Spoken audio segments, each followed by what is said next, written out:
வாழ்க வளமுடன்! பேராசிரியர் டாக்டர் துரை லோகநாதனின் வினாவிடை தத்துவச் சிறுகதைகளாம் சமுதாயம் சார்ந்த சிறுகதைகளை என் பொருட்டு வெளியிடுகின்ற யூடியூப் நிறுவனத்தார்க்கு வணக்கங்கள். என் கதைகளுக்கு 2 ஆண்டுகளுக்கு மேலாக ஆதரவு தந்து என்னை மகிழ்விக்கின்ற ரசிக பெருமக்களையும் வாழ்த்தியும் வணங்கியும் மகிழ்கின்றேன். வாருங்கள், இன்றைய சிந்தனைக்குரிய சிறுகதையாம் துன்பத்துள் இன்பம் காண்போம். வாழ்க்கையில் சிரித்து மகிழ்பவர் வாழ்க்கை என்றும் இனிமையாகத்தான் இருக்கும். வாழ்வியல் நடப்பில் துன்பத்துள் துன்பம் காண்பதை விட துன்பத்துள் இன்பம் கண்டு ரசித்து வாழ்வதே வாழ்க்கை என்பதை அறிவுறுத்துவதே இக்கதையாம் துன்பத்துள் இன்பம். நோக்குவோம். வடுகப்பட்டி வசந்தன் வீட்டில் எப்பொழுதும் திருமதி கனகா மனைவி வழியும் கணவன் வசந்தன் வழியும் அடிக்கடி வாக்குவாதங்கள் தேவையில்லாமல் நிகழும். பிரஸ்டீஜ் ப்ராப்ளம் என்று சொல்லுவார்கள். இருவருக்கும் விதியின்படியோ சொல்வார்களே ஜாதக பொருத்தம் இன்மையாலோ மற்றும் விட்டு கொடுத்து அனுசரித்து செல்லும் பக்குவம் இன்மையாலோ அடிக்கடி தகராறுதான். வாய்க்கால் வரப்பு சண்டை போல குடும்பத்தில். அக்கம்பக்கத்து வீட்டினர்க்கோ இவர்களின் செயல்பாடுகள் கேட்டு கேட்டு மறத்து போனதுடன் அது வாடிக்கையாகவும் வேடிக்கையாகவும் மாறிவிட்டது. அப்படி இருக்கும் வேளையில் ஒரு முறை வசந்தன் வீட்டிற்கு பக்கத்து வீட்டில் ஒரு வியாபாரி அந்த வீட்டிற்கு பழகிய நட்பின் அடிப்படையில் அம்பலவாணன் என்பவர் அங்கு பக்கத்து வீட்டிற்கு வந்து சேர்ந்தார். அன்றும் வழக்கம்போல் கனகாவும் கணவன் வசந்தனும் தங்களின் பிடிவாத குணத்தால் அடங்க மறுத்து தடார் படீர் குடுமீல் என்ற சப்தங்கள் எழும்படியாக தங்கள் வீட்டு பொருள்களை எடுத்து தங்களின் ஆவேசங்களை அடக்கிக் கொள்வதற்காகவா அல்லது தான் சொன்னதே சரியென்று நிரூபித்து கொள்வதற்காகவோ ஒருவருக்கொருவர் பாத்திரங்களை எடுத்து வீசி தாக்கிக் கொள்கின்ற அழகு அப்பப்பா கன்றாவி என்றுதான் சொல்ல வேண்டும்.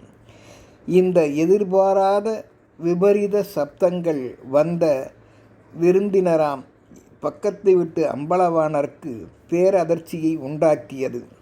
நிம்மதியாய் அன்று அவர் தன் ஊரில் உறங்கியது போல் இங்கு நண்பர் வீட்டில் உறங்க முடியவில்லை.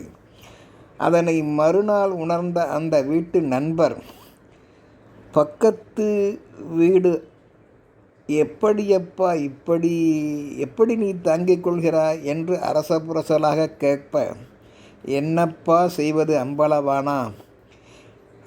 அம்பலவானரே, இந்த சப்தத்தை கேட்டு கேட்டு எங்களுக்கு அழுத்து விட்டது, மரத்தும் போய்விட்டது என்று ஆதங்கத்துடன் சொன்னார். அதற்கு அம்பலவானரோ, கணவன் மனைவி இருவரும் ஒருவரது குறிப்பறிந்து மற்றவர் விட்டு கொடுத்து அனுசரித்து செல்ல மாட்டார்களா என்ன?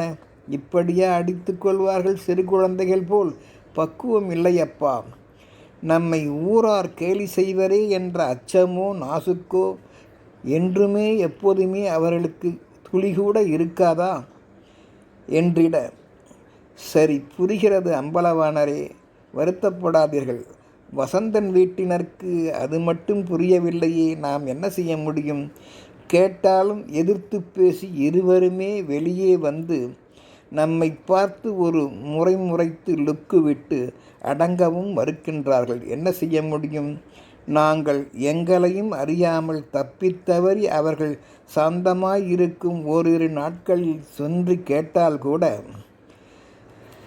அப்பொழுது மட்டும் அவர்கள் வீட்டில் சற்று அமைதி நிலவும். அன்றைய நாள் மட்டும் எங்களுக்கும் நல் உறக்கமும் நிம்மதியும் கிடைக்கும். பிறகு அடுத்த சில நாட்களிலேயே அவர்களுடைய மாமூல் வாழ்க்கை போல் பேசிப்பழகிய வாய்கள் சும்மாவே இருக்காதல்லவா, அதுபோல் ஆகின்றது. என்னப்பா மீண்டும் இப்படியா செய்கிறார்கள்? நீ சொல்லிக்கூடவா? என்ன செய்வதப்பா? அதற்கு வசந்தனோ காரணம் சொல்கிறார். என்னுடைய பூ போன்ற நல்ல உள்ளத்தை அவள் கனகா புரிந்து கொள்ள மறுக்கின்றாள். அவளுக்கு பிடிவாத குணம் அதிகம். தான் பிடித்த முயலுக்கு 3 கால் என்று சொல்பவளை நான் என்ன செய்ய முடியும்? ஒன்றும் செய்ய முடியவில்லை. சமயத்தில் நான் கோபமாக அவளை மறுத்து உரைத்தாள். சுடுதண்ணீர் அழுக்கு தண்ணீரை என் மீது எடுத்து ஊற்றி விடுவாள் கோபத்தில்.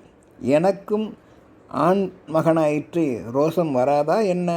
ரோசம் அதிகமாகி சபாஸ், சரியான போட்டி என்று மற்றவர்கள் எள்ளி நகையாடும்படியாக நானும் பதிலுக்கு அப்படியே அவள் செய்வது போல் செய்துவிடுவேன் என்று விளக்கம் கூறுகின்றான் இந்த வசந்தன்.